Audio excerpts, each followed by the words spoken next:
അസ്സലാമലൈക്കും. അപ്പോൾ ഞാൻ ഇന്ന് തയ്യലിൻ്റെ കുഞ്ഞു കുഞ്ഞു ടിപ്പുകളായിട്ടാണ് കേട്ടോ വന്നേക്കണത്. ആദ്യം നമുക്ക് ഈ അംബ്രല്ല സ്കേർട്ട് പോലുള്ള സ്കേർട്ടൊക്കെ തയ്ക്കുമ്പോൾ നോർമൽ മെഷീനിൽ, അതായത് നോർമൽ ഫുട്ട് വെച്ചിട്ട് നമ്മളെങ്ങനെ അടിമടക്കി തയ്ക്കും. നമുക്ക് അടിമടക്കി തയ്ക്കുമ്പോൾ ഭയങ്കര വീതിയിലായി പോവും. അല്ലെങ്കിൽ നമ്മൾ എന്താ ചെയ്യുക, നമ്മുടെ ഇപ്പോൾ റോൾ ഫുട്ടൊന്നും ഇല്ല എങ്കിൽ എങ്ങനെ ചെയ്യണമെന്ന് കറക്റ്റായിട്ടൊന്ന് നോക്കിക്കോളൂ കേട്ടോ. ആദ്യം നമ്മൾ അംബ്രല്ല സ്കേർട്ടോ അല്ലെങ്കിൽ ഗൗണോ ഒക്കെ തയ്ക്കുമ്പോൾ നമ്മുടെ സാധാരണ മെഷീനും സാധാരണ ഫുട്ടും ഒക്കെ ഉള്ളുവെങ്കിൽ ഇതുപോലെ സൈഡിൽ കൂടെ ഒന്ന് അടിച്ചു കൊടുക്കാം. വളരെ നേരിയതായിട്ട് മടക്കിയിട്ട് അടിക്കുക കേട്ടോ.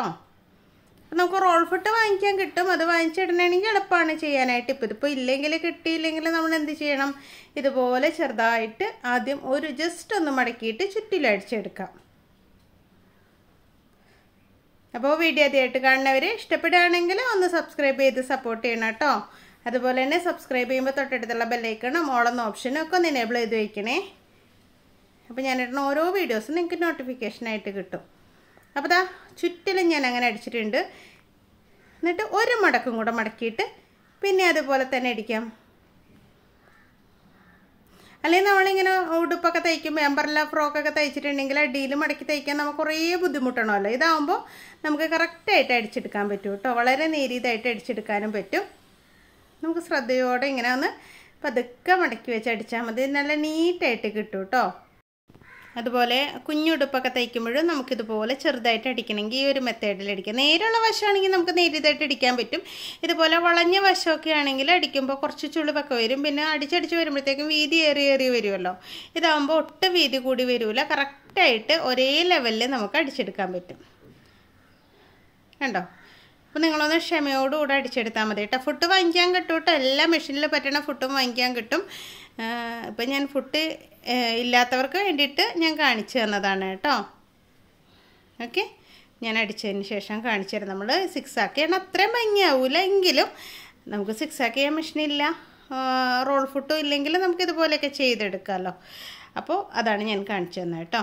ഇനി നമ്മൾ എന്താ ചെയ്യേണ്ടത്, ഞാൻ വെറുതെ ഒരു റൗണ്ടിലൊരു മെറ്റീരിയൽ എടുത്തിട്ട് അരിക അടിച്ചതാണേ. ഇനി കുറേ പേര് എന്നോട് വേറൊരു കാര്യം ചോദിച്ചിട്ടുണ്ടായിരുന്നു, ചേച്ചി പിൻടെക്സ് ഇടണതൊന്ന് കാണിച്ചു തരുമെന്ന്. അപ്പോൾ ഞാൻ ഇനി അടുത്തത് പിൻടെക്സ് ഇടണത് കാണിച്ചു തരാം കേട്ടോ. അപ്പോൾ പിൻടെക്സ് ഇടണത് വേറൊരു മെറ്റീരിയലിൽ നമുക്കിടാം. ഇതാ ഈ മെറ്റീരിയലിൽ ഇടാം കേട്ടോ. അപ്പോൾ നമ്മൾ ആദ്യം പിൻടെക്സ് ഇടാനായിട്ട് നമ്മൾ ലൈൻസ് വരച്ചു കൊടുക്കണം. അപ്പോൾ വരച്ചു കൊടുക്കാൻ ഞാൻ ആദ്യം ഒരു സ്കെയിൽ എടുത്തിട്ടുണ്ട്. ഈ സ്കെയിൽ പക്ഷേ പിൻടെക്സ് ഇടാൻ വരക്കാൻ കൊള്ളൂല കേട്ടോ. ഒരു വരയൊക്കെ ഇടാമെന്നേ ഉള്ളൂ, കൂടുതൽ വരകൾ ഇടാൻ പറ്റില്ല. എന്ന് വെച്ചിട്ടുണ്ടെങ്കിൽ അതിനൊരു വളവുണ്ടല്ലോ. നമ്മളെപ്പോഴും പിൻടെക്സ് ഇടാനൊക്കെ വരക്കുമ്പോൾ നല്ല ലെവലായ സാധനം വെച്ചിട്ട് തന്നെ വരക്കാൻ നോക്കുക. നല്ലോണം ഇപ്പുറത്തെ സൈഡോ അപ്പുറത്തെ സൈഡോ ഒക്കെ ആണെങ്കിലാണ് നമുക്ക് കറക്റ്റ് ഡിസ്റ്റൻസിൽ ഇതുപോലെ വരയിടാൻ പറ്റുള്ളൂ. അപ്പം ഞാൻ പെൻസിൽ വെച്ച് വരച്ചിട്ട് നിങ്ങൾക്ക് കാണാൻ പറ്റണില്ല അല്ലേ. അപ്പം ഞാൻ ഇതും കൂടെ വരച്ചിട്ട് ചോക്ക് വെച്ച് വരച്ച് കാണിച്ചു തരാം കേട്ടോ. അപ്പം നമുക്ക് ഒരേ ലെവൽ കിട്ടണമെങ്കിൽ അടുപ്പിച്ചടുപ്പിച്ചുള്ള പിൻടെക്സ് മതിയെങ്കിൽ ഇതുപോലെ ടേപ്പ് വെച്ചിട്ട് നമുക്ക് വരച്ചെടുക്കാം കേട്ടോ. അപ്പോൾ ഞാൻ ചോക്ക് എടുത്തിട്ട് വരട്ടെ.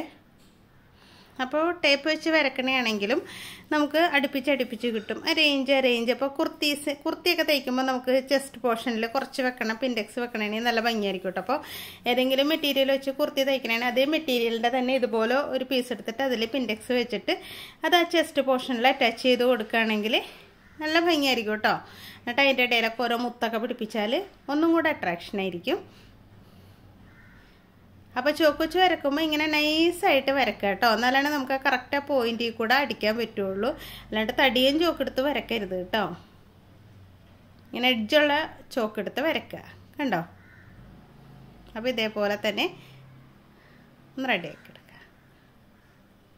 അപ്പോൾ ഇത് എത്രത്തോളം നമുക്ക് ആവശ്യമുണ്ടോ അതിനേക്കാളും കുറച്ച് കൂടുതൽ മെറ്റീരിയൽ എടുക്കണം കേട്ടോ. അപ്പോൾ പിൻടെക്സ് എടുക്കാനായിട്ട് ഇപ്പോൾ ചെസ്റ്റിൽ ഒരു 5 ഇഞ്ച് വീതിയാണ് വേണ്ടതെങ്കിൽ നിങ്ങളൊരു 7 ഇഞ്ച് വീതിയിൽ മെറ്റീരിയൽ എടുത്തിട്ട് വേണം ഇതുപോലെ തയ്ച്ചെടുക്കുന്നതാണ്. സൈഡൊക്കെ മടക്കി 7-8 ഇഞ്ച് വീതിയിൽ എടുത്തോളൂ കേട്ടോ. അടിച്ചൊക്കെ കഴിയുമ്പോൾ കുറച്ച് കുറഞ്ഞ് വരുമല്ലോ. എന്നിട്ട് നമുക്കിതാ ആ വരയിൽ ഇങ്ങനെ കറക്റ്റായിട്ട് പിടിക്കണം. കണ്ടോ? വരയിലാണ് കേട്ടോ പിടിക്കേണ്ടത്. വര ആ എഡ്ജിലായിരിക്കണം. എന്നിട്ടിതാ വളരെ നേരിയതായിട്ട് അടിക്കണം.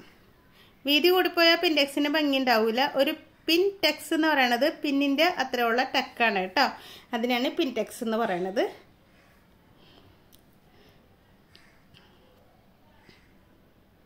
വളരെ സൂക്ഷിച്ചടിക്കണം കേട്ടോ. അപ്പം നമ്മുടെ ആ വര കറക്റ്റായിട്ട് നിൽക്കണം. എന്നാലാണ് നമുക്ക് ഓരോന്നും ഇങ്ങനെ പിടിച്ചടിക്കാൻ പറ്റുള്ളൂ. അപ്പോൾ നമുക്ക് ഓരോ വരയിൽ കൂടെ ഇതേപോലെ അടിച്ചു കൊടുക്കണേ.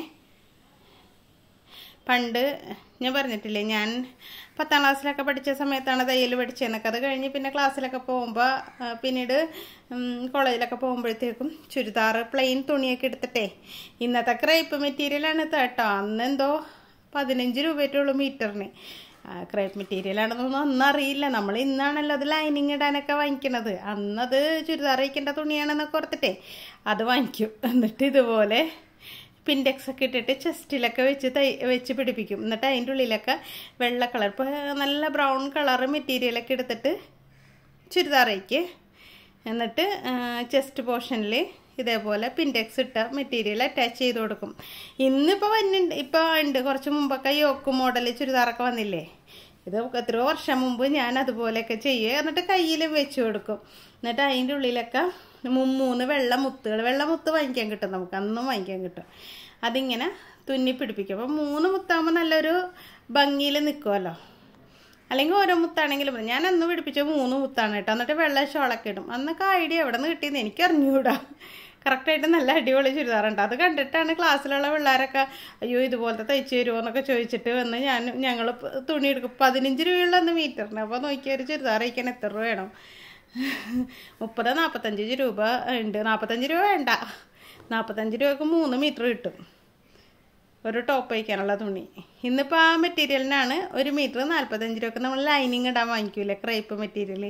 ആ സംഭവമായിട്ടാണ് ഞാൻ പറഞ്ഞത്. എന്നിട്ട് ലൈനിങ് ഇല്ലാണ്ടാണ് തയ്ക്കണത്. പക്ഷെ ചൂടെടുക്കും ലൈനിങ് ഇല്ലാണ്ടൊക്കെ അതൊക്കെ തയ്ച്ചിട്ട് വരുമ്പോഴേ. എന്നാലും നല്ല അടിപൊളിയായിട്ടൊക്കെ ഇട്ടോട്ട് നടക്കും. തേച്ചെടുത്തപ്പോൾ കണ്ടോ നല്ല നീറ്റായിട്ട് വന്നിട്ടുണ്ട് കേട്ടോ. അപ്പോൾ പിൻഡെക്സ് ഇട്ട് കഴിഞ്ഞ് തേച്ചെടുത്തിട്ടുണ്ടെങ്കിൽ ഇതേപോലെ വരും കേട്ടോ. കഥ പറഞ്ഞ് പിൻഡെക്സ് ഇടണം നിങ്ങൾ കണ്ടോ. അപ്പോൾ ഈ പിൻഡെക്സിൻ്റെ കാര്യം വന്നപ്പോൾ ആ കാര്യം ഓർമ്മ വന്നതാണ് കേട്ടോ അത് പറഞ്ഞത്. അപ്പോൾ ഇങ്ങനെ നേരെയല്ല കേട്ടോ ഞങ്ങൾ അന്ന് അടിക്കണ ക്രോസ് ആയിട്ടാണ്. ആ ക്രോസ് ആയിട്ട് അടിക്കണം എങ്ങനെയാണെന്ന് കാണിച്ചു തരാം. ഇതൊന്നും നമ്മൾ ആരും പഠിപ്പിച്ച് തരണതല്ല, നമ്മൾ സ്വയം പഠിച്ചെടുക്കുന്നതാണ് കേട്ടോ. അപ്പോൾ ക്രോസ് ആയിട്ട് വരക്കാൻ ഞാൻ ഒരു വരതാ സ്കെയിൽ വെച്ചിട്ടിട്ടുണ്ട്. അടുത്ത വര നമുക്ക് ടേപ്പ് വെച്ചിട്ടാണ് കേട്ടോ. ബ്ലൗസിൻ്റെ കയ്യിലൊക്കെ ചെയ്യും കേട്ടോ. ബ്ലൗസിൻ്റെ കയ്യിൽ പിന്നെ ചുരിദാറിൻ്റെ സ്ലീവിലൊക്കെ ചെയ്യും. അപ്പോൾ ചുരിദാറിൻ്റെ സ്ലീവിലൊക്കെ ചെയ്യുമ്പോൾ നമ്മൾ എന്താ ചെയ്യേണ്ടതെന്ന് വെച്ചിട്ടുണ്ടെങ്കിൽ തുണി കുറച്ച് കൂടുതൽ എടുക്കണേ. നീളവും വീതിയിലും 2 ഇഞ്ച് വീതം കൂടുതൽ എടുത്തതിന് ശേഷം ഇതുപോലെ വരച്ച് ക്രോസ് ആയിട്ടൊക്കെ വരച്ചിട്ട് ഫുള്ള് പിൻഡെക്സ് ഇടുക. അതിനുശേഷം ഇങ്ങനെ ക്രോസ് ആയിട്ട് അങ്ങോട്ടും ഇങ്ങോട്ടും വരച്ച് അടിച്ചിട്ട് അതിൻ്റെ ഉള്ളിലൊക്കെ മുത്ത് വെച്ചൊക്കെ സാരി ബ്ലൗസിലും പ്ലെയിൻ ചുരിദാറിലൊക്കെ ചെയ്താൽ നല്ല ഭംഗിയായിരിക്കും കേട്ടോ. അപ്പം നിങ്ങൾ അങ്ങനെയൊക്കെ ഒന്ന് ചെയ്ത് നോക്കുക. പിന്നെ ഇതുപോലെ സ്റ്റിച്ച് ചെയ്യണ വേറെ സംഭവമാണ് സ്പോഞ്ച് വെച്ചിട്ട്. ഇനി അടുത്ത വര ഇടണം എങ്ങനെയാണെന്ന് നോക്കിക്കോട്ടോ. സ്പോഞ്ച് വെച്ചിട്ടാണ് കേട്ടോ, ചരിച്ച് വെച്ചിട്ടാണ് നമ്മൾ അടുത്ത വര ഇട്ട് തുടങ്ങണത്. ഇതിൻ്റെ ഇടയിൽ ഇങ്ങനെ വരയിട്ടതിന് ശേഷം ഇതിൻ്റെ ഇടയിൽ സ്പോഞ്ച് വെക്കും. എന്നിട്ട് അതിൻ്റെ ഇടയിൽ വേറെ ലൈനിങ് തുണി വെച്ചിട്ട് ഈ വരയെ കൂടി ഒക്കെ അടിച്ചു കൊടുക്കും. എന്നിട്ട് അതിൻ്റെ നടുക്കൊക്കെ ഇങ്ങനെ മുത്ത് വെച്ച് കൊടുക്കും. കുട്ടികളുടെ ഉടുപ്പിൻ്റെ ഫ്രണ്ട് പോർഷൻ, നൈറ്റിയുടെ ഫ്രണ്ട് പോർഷൻ, പർദ്ദയുടെ സ്ലീവ് ഒക്കെ അതുപോലെ ചെയ്തെടുക്കുമായിരുന്നു. ഒരു പഞ്ചസാര മുത്തെന്ന് പറഞ്ഞിട്ടൊരു മുത്ത് വാങ്ങിക്കാൻ കിട്ടൂലേ, അതെന്ത് ചെയ്യുമെന്ന് അറിയുമോ? സീക്വൻസ് നല്ല ഷൈനിങ് ഉള്ള സീക്വൻസ് വെച്ചിട്ട് അടിയിൽ കൂടെ സൂചി കോർത്തിട്ട് ആ മുത്ത് കോർത്ത് അകത്തേക്ക് വലിച്ച്, അപ്പോൾ മുത്തും സീക്വൻസും മാത്രം മുകളിൽ കാണും. ആ ഒരു മെത്തേഡിലൊക്കെ കുട്ടികളുടെ ഉടുപ്പിലൊക്കെ ചെയ്തു കൊടുക്കുമായിരുന്നു കേട്ടോ. പണ്ടൊക്കെ മൊത്തം പരീക്ഷണങ്ങളായിരുന്നു. ഇപ്പോഴാണ് ഒന്നും പരീക്ഷിക്കാൻ നേരവും ഇല്ല, സമയവും ഇല്ല. ഇതൊക്കെ ഓരോ ഓർമ്മ വരുമ്പോഴാണ് ഇത് പലരും ഇങ്ങനെ ചോദിക്കുമ്പോഴാണ് ഇങ്ങനെ ചെയ്ത് കാണിക്കാമല്ലോ, നിങ്ങൾക്ക് ഉപകാരമാണല്ലോ ഇങ്ങനെയൊക്കെ ചെയ്ത് കാണിക്കുമ്പോഴേ. നിങ്ങൾക്ക് പർദ്ദയിലോ നൈറ്റിയിലോ കുർത്തയിലോ ഒക്കെ ചെയ്ത്, അപ്പോൾ ഇങ്ങനെയൊക്കെ ചെയ്യുമ്പോൾ ചാർജ് കൂടുതൽ വാങ്ങിച്ചോളൂ കേട്ടോ, ഒരുപാട് ടൈം പോവും. ഇനി നമുക്കിതൊക്കെ സ്റ്റിച്ച് ചെയ്യണം എങ്ങനെയാണെന്ന് നോക്കാം. ആദ്യം നീളത്തിൽ നമ്മൾ വരച്ചില്ലേ, അതിൽ കൂടിയൊക്കെ സ്റ്റിച്ച് ചെയ്തിട്ട് ഇങ്ങനെ പിടിച്ചിട്ട് കറക്റ്റായിട്ട് സ്റ്റിച്ച് ചെയ്തെടുക്കാം കേട്ടോ. ആദ്യം നീളത്തിൽ വരച്ച വരയിൽ കൂടെ, അതിന് ശേഷമാണ് നമ്മുടെ ക്രോസ് ആയിട്ട് നമ്മൾ വരച്ചില്ലേ അതിൽ കൂടെ സ്റ്റിച്ച് ചെയ്തെടുക്കാം.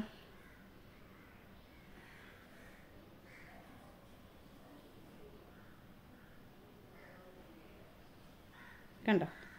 അപ്പം നീളത്തിലുള്ള സ്റ്റിച്ചിങ്ങിന് നമ്മൾ നേരത്തെ ചെയ്ത പോലെ തന്നെ ചെയ്തെടുക്കുക. പിന്നെ സ്റ്റിച്ച് ചെയ്യുമ്പോഴേ ഒരേ ലെവലിൽ തന്നെ ചെയ്യണം കേട്ടോ. ഇപ്പം നമ്മൾ മുകളിൽ നിങ്ങളുടെ അടിച്ചില്ലേ അതേപോലെ തന്നെ അടുത്ത സ്റ്റെപ്പ് അടിക്കണം. അല്ലാണ്ട് തിരിച്ച് ഓപ്പോസിറ്റ് അടിക്കരുത് കേട്ടോ, താഴേന്ന് മുകളിലേക്ക് അടിക്കരുത്.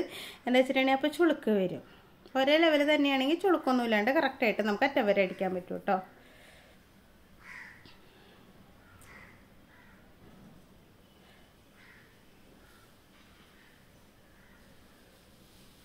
അറ്റം വരെ അടിക്കുക. ഓക്കെ, അപ്പോൾ ഓരോ വരകളും നമ്മളിങ്ങനെ പിടിച്ച് അടിച്ചെടുക്കണേ. ഇനി ഈ മോഡൽ ചെയ്തിട്ട് എന്താ പറയുക, കുർത്തി ചെയ്യണേ ഞാൻ കാണിച്ചു തരാം കേട്ടോ. അപ്പോൾ ഇതാദ്യം പഠിച്ചു വെക്കുക നിങ്ങൾ. അത് കഴിഞ്ഞിട്ട് ഞാൻ ഇത് ഈ ഒരു മോഡലൊക്കെ വെച്ചിട്ട് കുർത്തി ചെയ്യണം, പ്ലെയിൻ കുർത്തിയിലൊക്കെ എങ്ങനെ ചെയ്തെടുക്കണം എന്ന് ഞാൻ കാണിച്ചു തരാം. ഇപ്പോൾ ഏത് മോഡൽ നമ്മൾ ചെയ്താലും അത് ഫാഷനാണ്. അപ്പോൾ അതനുസരിച്ച് നമ്മൾ നല്ല നല്ല മോഡലുകൾ ചെയ്യാൻ ശ്രമിക്കുക കേട്ടോ. കണ്ട, ഒരേ ലെവലിൽ ആക്കി ഞാൻ ഒക്കെ തേച്ചിട്ടുണ്ട്. അപ്പോൾ തേച്ചപ്പോൾ എല്ലാം ഒരു സൈഡിലേക്ക് ചരിഞ്ഞിരിക്കണുണ്ട്. അങ്ങനെ തന്നെ ഇരിക്കണം കേട്ടോ. എന്നിട്ട് വേണം ആ ചരിഞ്ഞ വശത്തേക്ക് വേണം നമ്മൾ ഈ സൈഡിലുള്ള സ്റ്റിച്ച് ഇട്ട് കൊടുക്കാൻ. അതായത് ഇങ്ങനെ ക്രോസ് ആയിട്ടുള്ളതുണ്ടല്ലോ, അതിട്ട് കൊടുക്കാനായിട്ട്. ഇതിപ്പോൾ ഞാൻ തയ്ച്ചു വരുമ്പോൾ കുഞ്ഞു കുഞ്ഞു സ്ക്വയറുകളായിരിക്കും കിട്ടണത്. അതേസമയം കുറച്ച് വലിയ സ്കെയിൽ വെച്ചിട്ടൊക്കെ ആണെങ്കിൽ നമുക്ക് കുറച്ചുകൂടെ വലിയ സ്ക്വയർ കിട്ടും കേട്ടോ. അത് തയ്ക്കുമ്പോൾ നിങ്ങൾ ഓർക്കും അയ്യോ ചുളുങ്ങിയാണല്ലോ ഇരിക്കണേന്നൊക്കെ വിചാരിക്കും. പക്ഷേ തയ്ച്ച് വരും. ഇനി മുകളിലേക്ക് അടിക്കരുത്, ഈ പൊസിഷനിൽ തന്നെ എല്ലാ സ്റ്റിച്ചും അടിക്കണം കേട്ടോ. തെറ്റിപ്പോകാണ്ട് കറക്റ്റായിട്ട് പിടിച്ചടിക്കണേ. മെഷീൻ കുലുങ്ങണേല്ല കേട്ടോ. അത് ഞാനേ ഈ ഡബ്ബി അടിക്കുമ്പോഴാണ് അത് കാണുന്നത്. ഫോക്കസ് കറക്റ്റ് ആവാണ്ടാണ് ഇത് മെഷീൻ കിടന്നിങ്ങനെ അനങ്ങണ പോലെ തോന്നുന്നത്. എനിക്ക് തന്നെ ഒരു ഇറിറ്റേഷൻ ആവുന്നുണ്ട്. ഞാൻ മുമ്പ് പറഞ്ഞിട്ട് മോൻ പറഞ്ഞാണ് അതെന്തോ ചെയ്യണം ക്യാമറയ്ക്കകത്ത്, എന്നാൽ അത് ക്ലിയറായി വരുള്ളൂ എന്നൊക്കെ പറഞ്ഞ്. പിന്നെയും ആ കാര്യം വിട്ടുപോകും. അപ്പോൾ അവനില്ലാത്ത സമയത്ത് ഞാൻ എടുക്കുമ്പോഴാണ് ഈ ഒരു സംഭവം വരുന്നത്. ഫോക്കസ് കറക്റ്റ് ആവാണ്ടേ. നമുക്ക് ശരിയാക്കാം കേട്ടോ. അപ്പോൾ എല്ലാവരും ക്ലാസ് ഉണ്ട് കേട്ടോ. ഇന്നും ഉണ്ടായിരുന്ന ക്ലാസ്. ഇന്ന് പുതിയ ചുരിദാറിൻ്റെ ക്ലാസ് സ്റ്റാർട്ട് ചെയ്തു. കുറേ പേരൊക്കെ ചേർന്നു കേട്ടോ. ഒരു 3 ബാച്ചായിട്ടുണ്ട്, 3 ഡിവിഷനുണ്ട്. അപ്പോൾ അതുപോലെ തന്നെ നിങ്ങൾക്ക് ആർക്കെങ്കിലൊക്കെ ഏതെങ്കിലുമൊക്കെ ക്ലാസ്സിൽ ചേരണമെന്നുണ്ടെങ്കിൽ ഇനി അടുത്ത ക്ലാസ് അഡ്വാൻസ് ക്ലാസ്സാണ് കേട്ടോ. 15-ാം തീയതി വരുന്ന അടുത്ത ക്ലാസ്സാണ്. അതിന് വേണമെന്നുണ്ടെങ്കിൽ ഈ നമ്പറിൽ എന്നെ കോൺടാക്ട് ചെയ്യാം കേട്ടോ. ഡീറ്റെയിൽസൊക്കെ ഞാൻ പറഞ്ഞുതരാം. അടിപൊളി ക്ലാസ്സുകളാണ് കേട്ടോ. അപ്പോൾ ദാ ഇതേപോലെ ഫുള്ളായിട്ട് അടിച്ചിട്ട് ഞാൻ കാണിച്ചു തരാം കേട്ടോ. തേച്ചിട്ട് കണ്ടോ, ഇതേപോലെ വരും പിൻഡെക്സ് ഇട്ട്. ഇപ്പോൾ വെയിലത്തേക്ക് കൊണ്ടുവന്ന് വെച്ച് ഫോട്ടോ എടുത്തായിരുന്നു. തുണിയുടെ കളറ് മാറിപ്പോയിട്ടാ. നല്ലോണം കാണാൻ വേണ്ടിയിട്ടേ തിണ്ണേക്ക് കൊണ്ടുവന്ന് വെച്ച് ഫോട്ടോ എടുത്ത ക്യാമറയിൽ വീഡിയോ എടുത്തതാണ്. എന്നാലും പിൻഡെക്സ് എങ്ങനെയാണെന്ന് മനസ്സിലായില്ലേ. അപ്പോൾ എല്ലാ കൂട്ടുകാർക്കും നന്ദി, നമസ്കാരം.